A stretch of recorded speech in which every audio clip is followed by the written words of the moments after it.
জামায়াতে ইসলামী ও ইসলামী ছাত্র শিবির নিষিদ্ধ করার আদেশ বাতিল করেছে অন্তর্বর্তী সরকার।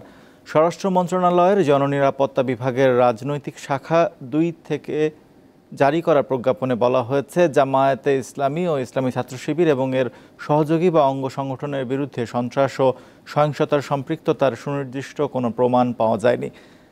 প্রজ্ঞাপনে আরও বলা হয়, জামায়াতে ইসলামী ও ইসলামী ছাত্র শিবির এবং এর সহযোগী বা অঙ্গ সংগঠন সন্ত্রাসী কার্যকলাপে জড়িত নয়।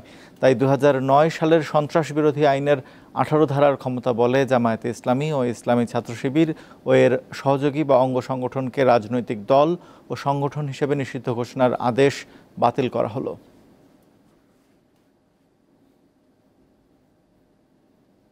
আওয়ামী লীগ কোনো নীতিগত অবস্থান থেকে জামাতকে নিষিদ্ধ করে নাই। আওয়ামী লীগ রাজনৈতিক অপকৌশলের জন্য ছাত্র জনতার বিপ্লবকে সন্ত্রাসী হিসেবে আখ্যায়িত করা, কর্মকাণ্ড হিসেবে আখ্যায়িত করা, সেটা একটা দলের উপর চাপিয়ে দেওয়া, তাকে নিষিদ্ধ করা, আমরা এই মিথ্যা ন্যারেটিভের পার্ট হতে পারি না। গত ১৫ বছর তারা যা করেছে সেটা তাদের ঐতিহ্যের সাথে যায় না, সেটা মুক্তিযুদ্ধের চেতনার সাথে যায় না। তারা বাংলাদেশের ইতিহাসে বর্বরতম এক ফ্যাসিবাদ কায়েম করেছিল।